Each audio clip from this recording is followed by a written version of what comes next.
seasons. Breeze, Kamara, Thomas, all active for the first time together since Week 10.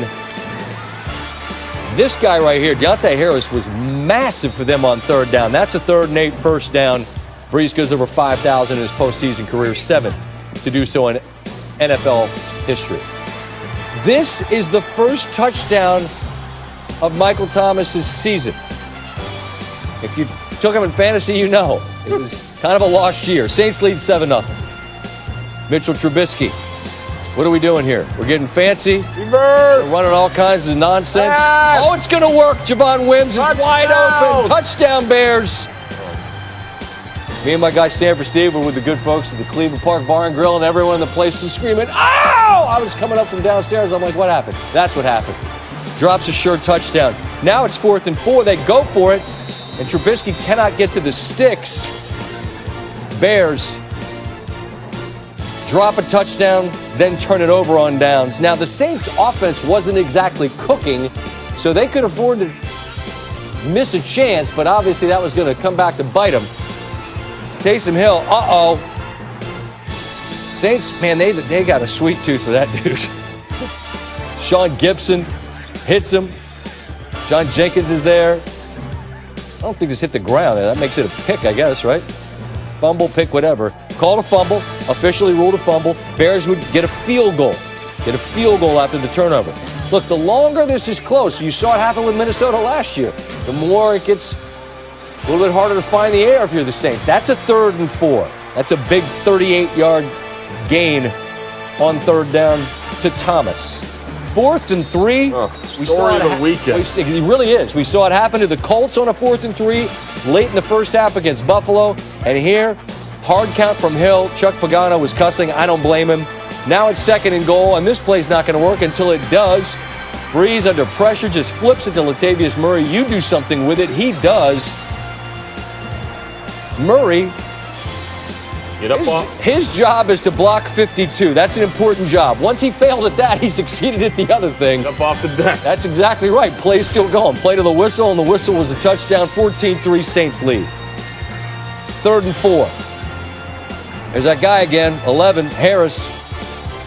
4 for 4 targeting Harris on third down Sunday, and all were first downs. Harris, a career-high 7 receptions. Good day to have a good day. Later in the drive, one pump. Humphrey. Well, Jordan, 93 broken ribs this season. I have no idea, but they did. They ruled touchdown. But that reach was not quite to the goal line. So Bears backers are thinking, all we got to do is go 98. Our offense, I mean, we got 3 already. It's been awesome all day. We got 3 already. Surely we can go right down the field. Keep slinging it, Mitch. All right, well, Trubisky's finding some people. Riley Ridley. Got a timeout? Nah, we're not in a big hurry. Graham, he's down. Clock's tick, tick, tick, tick, tick, tick, tick. Timeout? Nah. No time. Timeout. Clock's running. Clock's running. What we got? We got one more play. Spike it? Nah. No spike it. Go deep. And now, Trubisky. Graham makes a one-handed catch. This is a dated reference, but he Flipper Anderson did. Just ran right out of the building. Game's over, and you're waiting for the extra point. But this comes with zeros on the clock, which means there is no extra point. And there's some folks that would have enjoyed seeing an extra point or maybe a 2-point conversion. Any sort of, and there are others that were just as happy to see the game end right there. But let's just say that sequence was significant this time. Let's focus on the more important. The Saints are moving on. They faced the Buccaneers twice this season, and they outscored them by a lot, 46. In the Super Bowl era, the largest differential by a team entering matchup number 3.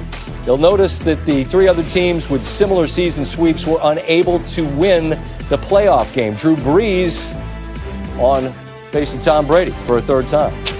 Listen, the minute that he signed with the Bucs and came in the division, you felt like that was going to be a team to contend with. That was going to be a team that had playoff aspirations and beyond, just like us. So I guess it was inevitable. Damian Woody joins us once again. And Damian, Steve and I were having this conversation. You know the old saying, it's hard to win 3. I said, it's not hard if you already won 2. I'd rather be that team. But my guy Steve said, not me. He said, not me. So you guys know way better than me the mentality of the team that's lost those first two. Take me in the locker room. Take me in Tampa's locker room and where their heads are getting ready for this third one.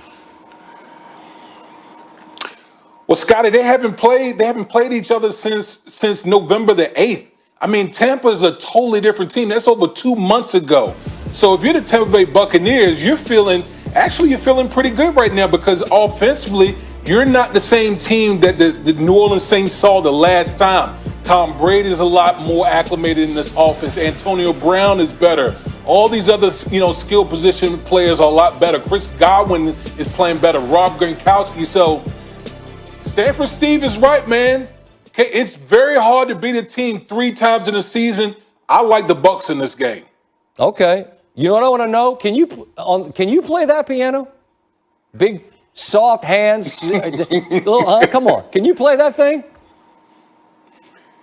Man, I'd be like Luther Vandross playing that piano back there, man. I don't know if people want to hear those tunes like that. Would tell him you'll dance on them too. I know that's right. I know, and we know he's got soft feet. I just didn't know if he had the hands I don't know if he had the hands for the piano. Come on, man. I'm Big Smooth over here. You know I can do that. I didn't know if it was an expensive piece of furniture or what it was, but now I know. Good to talk to you, my friend. We'll talk again next week. Game you watched on ESPN, whichever platform you chose, and it was a good one. Lamar Jackson looking for playoff win number 1 in his career. The Titans, biggest crowd of the day, about 15,000 on hand in Nashville. And these teams have cultivated a real dislike for one another. Remember, the Titans stomped around on the crest in Baltimore. Vrabel and Harbaugh were a little bit chippy about that early on. Tannehill up top to A.J. Brown. Does he get away with a little shove on Marlon Humphrey? Humphrey wanted OPI, didn't get the call. Titans lead 7-0. Later in the first, Jackson, an MVP. Last year, the Titans came in and worked him in Baltimore, and this is as ugly a start as it could be for Baltimore. That's an arm punt, as they say. 3rd and 1. Tannehill. And next, Anthony Ferkser. Not just a first down, but a gain of 35. Ravens would hold them to a field goal. It's 10-0. That was big. 21 straight losses when trailing by double digits, including the playoffs. You think that was big, Steve? I agree. I think this play right here was as big as any because this could get away from you in a hurry. You could get boat raced. It's 3rd and 7. Looks like maybe he's just throwing it away. No. Finds Mark Andrews with a perfect pass. And heading into the second, maybe they can get on the scoreboard. They can. But that Titans defense, how about the vet Brooks Reed, bear down for Arizona, gets the sack, and it's 10-3. When you watch Jackson and when you watch Henry, at any moment you're waiting for a crease, you hold your breath, and you think they can score from anywhere on the field, and that is exactly what Jackson does here on 3rd and 9. It's why we started our show with it. The second longest run by a quarterback in playoff history. I don't know if there's another quarterback in the league right now who could score from that place on the field on that play. Hyperbole, but that's how it feels. Thinking out loud.